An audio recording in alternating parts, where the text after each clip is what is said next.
बिस्मिल्लाहिर्रहमानिर्रहीम। अस्सलाम वालेकुम नादरीन, आप यूट्यूब और फेसबुक चैनल देख रहे हैं। मैं राना उसैर हूँ।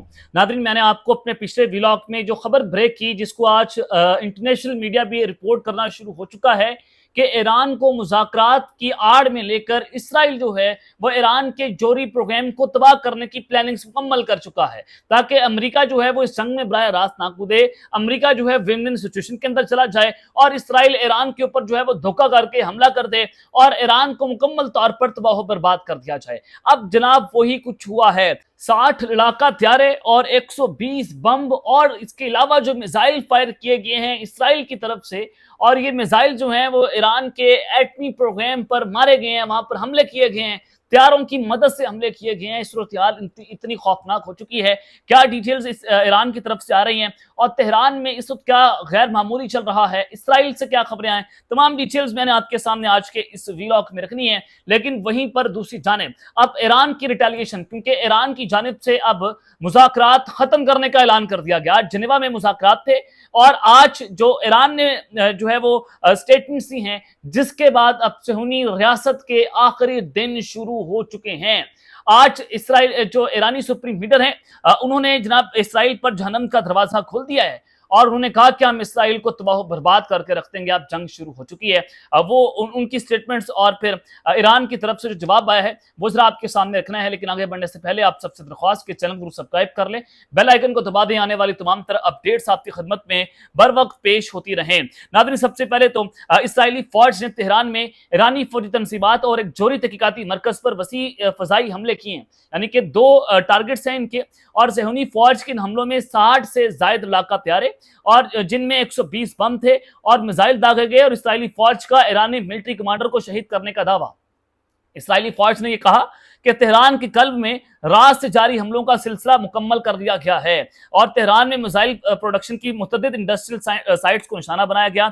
और राइटर्स के मुताबिक इसराइली फौज का यह कहना है कि निशाना बनाए गए मकामात में तेहरान में वाक़ मुतअद्दिद मिसाइल साजी के कारखाने शामिल थे, जो ईरान की वज़ारत दिफा के सनती मरकज के तौर पर काम कर रहे थे। रात भर ईरान पर किए गए हमलों में दर्जनों फौजी अहदाफ को निशाना बनाया गया। सहूनी फौज का यह कहना है कि उन्होंने ईरान में research and development of nuclear weapons project के हेडक्वार्टर्स को भी निशाना बनाया और उन्होंने कहा कि तेहरान पर किए गए हमलों में 60 से ज्यादा लड़ाका हथियारों ने हिस्सा लिया। 60 से ज्यादा लड़ाका हथियारों जो हैं वो ये ऑपरेशन कर रहे थे और इन अहदाफ में वो फौजी तनसीबात मुकामात शामिल थे जहां मिसाइल के पुर्जे तैयार किए जा रहे थे, और वो तनसीबात भी जहां मिसाइल इंजन के लिए खाम तेल तैयार किया जा रहा था। ये हमले SPND जौहरी मंसूबे के सदर दफ्तर पर भी किए गए, जो सहूनी फौज के मुताबिक इस जंग के दौरान पहले भी निशाना बनाए जा चुके हैं। इसराइली फौज ने मजीद कहा कि एक और मुकाम को निशाना बनाया गया जहां ईरान के जौहरी हथियारों के प्रोग्राम के लिए एक कलीदी जुज जो है वो तैयार किया जा रहा था। और ये आप यहां से अंदाजा लगा सकते हैं कि 3 मिसाइल लॉन्चर्स जो हैं वो भी तबाह करने के हवाले से खबरें आ रही हैं कि इसराइल ने ईरान के वो तबाह किए हैं और ईरानी मिलिट्री कमांडर को शहीद करने का दावा भी किया गया है और कार्रवाई की ड्रोन फुटेज भी जारी कर दी गई है। तो लिहाजा ये बड़ी खतरनाक तरीन सूरत हाल है और इसराइल ने अब ये जो ऑपरेशन किया है ईरान पर, यह अब तक का सबसे खौफनाक तरीन और सबसे जो है वो खतरनाक ऑपरेशन था। अब ये चीजें हो रही थी कि डोनाल्ड ट्रंप ने कहा कि 2 हफ्तों का वक्त है, मुज़ाकरात हो जाए, मुज़ाकरात होने चाहिए। अब पूरी दुनिया को मुज़ाकरात क्या खेल उन्होंने उसके पीछे लगा दिया है। अब उसका राग लापा जा रहा था। अब ईरान के पास तो इंफॉर्मेशन मौजूद थी, ईरान को पता कि हमें ट्रक की बत्ती के पीछे लगाकर इसराइल जो है वो हमारे ऊपर एटमी हमला कर देगा, तो लिहाजा वो चुकन्ना है। अब जनाब ईरान के जो वज़ीर ख़ारजा हैं उनकी तरफ से जनाब ये ऐलान सामने आया है और ईरान ने इसराइल हमले रुकने तक किसी भी मुज़ाकरात ना करने का ऐलान कर दिया। उन्होंने पहली शर्त रखी है कि इसराइल पहले हमले रोके, फिर हम मुज़ाकरात करेंगे। अब हम किसी से मुज़ाकरात नहीं करेंगे। जिनेवा में ये आज मुज़ाकरात होने थे। अब ईरानी सरकारी मीडिया से बातचीत करते हुए ईरानी वज़ीर ख़ारजा ने कहा कि जब तक इसराइली हमले जारी हैं ईरान किसी से भी मुज़ाकरात करने के लिए तैयार नहीं है। मगरबी ममालिक जानते हैं कि इसराइल तमाम बैनुल अक़वामी क़वानीन और करारदादों के खिलाफ वर्जी कर रहा है, लेकिन फिर भी मगरबी ममालिक ईरान के खिलाफ इसराइल की जारियत की मजम्मत नहीं कर रहे और ईरानी जवाब के बाद लगता है कि दीगर ममालिक खुद को इस जारियत से दूर रखेंगे।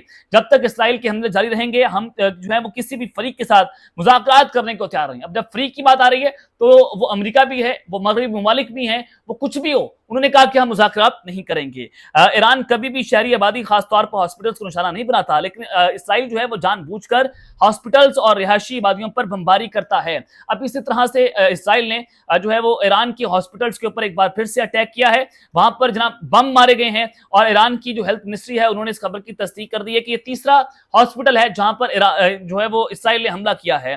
تو یہ ایک اہم خبر آ رہی تھی۔ اور پھر جناب دوسری جانب یہ بھی بتا دیا گیا ہے ایران کی فارن منسٹر کی جانب سے جنیوا میں جو ٹاکس ہونی تھی، جو وہاں پر مذاکرات ہونے تھے، کہ نو گیو اینڈ ٹیک، کہ کوئی گیو اینڈ ٹیک نہیں ہوگا، کوئی ہم یہ نہیں کہیں گے کہ ایک دو ایک طرف سے لو، اب ہم مکمل طور پر جنگ پر اتر گئے ہیں، اب اس کا فیصلہ جنگ کے اندر ہی ہوگا۔ یہ ایران کے حوالے سے جناب مکمل طور پر ایران نے اپنی پوزیشن واضح کر دی ہے۔ اور پھر اسرائیلی ڈیفنس منسٹرز نے جناب ایران کی جو گورنمنٹ کی جگہ ہے، یعنی کہ جو سرکاری تنصیبات ہے، جو فوری تنصیبات ہیں، ان کو ٹارگٹ کرنے کے لیے خطرناک حملوں کا آرڈر جاری کر دیے، اور اسی وجہ سے جو حملے ہوئے وہ اسی کی ایک کڑی ہے۔ الجزیرہ جناب اس کو رپورٹ کر رہا ہے، اور اس کے علاوہ ایران کی جو نیوکلیر سائنٹسٹ ہیں اس کو بھی تہران میں مارے جانے کی اسرائیل جو ہے وہ دعوے کر رہا ہے کہ ان کو بھی جناب وہاں پر مارا گیا ہے۔ اور اس سے پہلے میں نے یہ بھی خبر دی کہ اسرائیل کا جو ایران کا جو فوجی کمانڈر ہے اس کو بھی اسرائیل نے شہید کیا ہے۔ اب یہ ساری خبریں تو جناب میں نے آپ کے سامنے رکھ دی ہیں کہ صہیونی ریاست جو ہے وہ یہ سارا کچھ کر رہی ہے۔ اب جب میں آپ کو بتا رہا ہوں کہ جمعے کے دن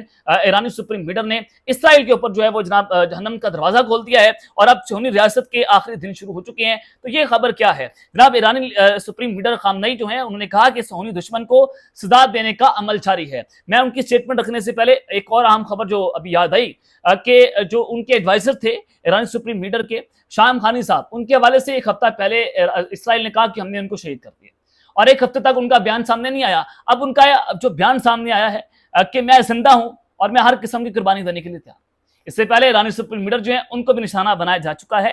اب آ جائیں کہ آیت اللہ خامنئی نے کہا کہ اسرائیل کا امریکہ سے مدد مانگنا اس کی کمزوری کو ظاہر کرتے ہیں۔ ڈیفینیٹلی ایران نے ان کے ڈیفنس سسٹم کو تباہ کر دیا، ایران نے ان کے ڈرون سسٹم کو تباہ کر دیا، ان کے فائٹر جیٹس کو تباہ کر دیا، F-35 3 سے 5 مار گرائے، تو لہٰذا اسرائیل جو ہے وہ تو ختم ہو چکے ہیں۔ اب وہ امریکہ سے بھیک مانگ رہے کہ آئیں جناب ہماری مدد کریں ایران کے خلاف۔ تو صہیونی دشمن کو اس کے عمل کی سزا دی جا رہی ہے۔ صہیونی حکومت کے امریکی دوست بنکر میں داخل ہو چکے ہیں، اور انہوں نے یہ بھی کہا کہ ایرانی عوام اپنے طرز عمل سے بتا دیں کہ وہ دشمن سے خوف زدہ نہیں ہیں۔ ایرانی عوام دشمن کے خلاف بلا خوف ڈٹے ہوئے ہیں، اور انہوں نے یہ بھی کہا کہ قوم کو خوف سے باہر نکلنے کا مشورہ دیتے ہوئے کہا کہ اپنی طاقت سے دشمن پر ہیبت طاری کرتے رہیں، اور میری قوم کے لوگوں اگر آپ تھوڑا سا بھی خوف کا شکار ہوئے تو دشمن آپ کو مزید ڈرائے گا اور آپ کو نہیں چھوڑے گا۔ اب جناب میں آپ کو جو بتا رہا ہوں کہ ایران اسرائیل کی جو صورتحال ہے کہ ایران کے حملوں سے الجزیرہ یہ بتاتا ہے کہ 8000 لوگ اسرائیل میں بے گھر ہو گئے، 8000 گھر جو ہیں وہ اجاڑ دیے، اور 30,000 عمارتیں اور گاڑیوں کو نقصان پہنچانے کی جو درخواستیں ہیں وہ وہاں پر آئی ہیں کہ ہمیں ہمارے ساتھ کمپنسیٹ کیا جائے۔ یعنی کہ اتنی بڑے پیمانے پر اکیلے ایران نے اسرائیل کے اوپر تباہی کی۔ اب اسرائیل کے ساتھ تو سپر پاور کھڑی ہے، امریکہ کھڑی ہے، مغربی ممالک کھڑے ہیں، اور دیگر ممالک کھڑے ہیں۔ اب ایران تو اکیلا کھڑا ہوا ہے، مورل سپورٹ تو آپ کو مل رہی ہے، لیکن ایران کے ساتھ جو اب چائنا آیا ہے، چائنا اب کے 5 کارگو جہاز جو ہیں وہ ایران پہنچے ہیں، اور وہ جنگی ساز و سامان جو ہیں وہ ایران کو پرووائڈ کر رہے ہیں، اور وہیں پر 14 جہاز جرمنی اور برطانیہ سے اسرائیل بھی پہنچے، یعنی کہ یہ ممالک بھی اب اسرائیل کی جناب مدد کر رہے ہیں۔ تو اب آیت اللہ خامنئی نے بھی کہہ دیا ہے کہ جناب اب ہم دشمن کے خلاف کھڑے ہیں، اور جب تک مکمل طور پر اسرائیل تباہ و برباد نہ ہو جائے ہم چین کی نیند نہیں سوئیں گے۔ یعنی کہ اب صہیونی ریاست کے الٹی گنتی جناب شروع ہو گئی ہے، ان کے آخری دن شروع ہوئے ہیں، اور انہوں نے کہا کہ آپ نے دشمن کے خلاف اپنے اتحاد سے جو خوف طاری کرنے والا رویہ اپنایا ہے اسے بھرپور طاقت کے ساتھ جاری رکھیں۔ اور پھر انہوں نے سورہ انفال کی آیت کا ترجمہ بھی شیئر کیا کہ فتح صرف اللہ کی طرف سے ہے جو غالب اور حکمت والا ہے، اور یہ بھی لکھا کہ اللہ بہت رحیم ہے، وہ ایران کو بہت بڑی فتح سے نوازے گا کیونکہ ہم سچ اور حق پر کھڑے ہیں۔ تو لہٰذا یہ جناب ایرانی سپریم لیڈر آیت اللہ خامنئی کی جانب سے یہ اسٹیٹمنٹس آئی ہیں جس نے اس وقت دشمن کی منجی ٹھوک کر رکھ دی ہے، دشمن پر لرزہ طاری کر کے رکھ دیا ہے۔ اب یوں لگ رہا ہے کہ اب اسرائیل کے اوپر جو ہے وہ جہنم کے دروازے کھل چکے ہیں، اب ایران مزید خطرناک حملے کرے گا۔ اب تک کے لیے اتنا ہی، اپنا خیال رکھیے گا، اور اس لنگا پہ لازمی ہے لکھنا کے بعد پاکستان زندہ باد۔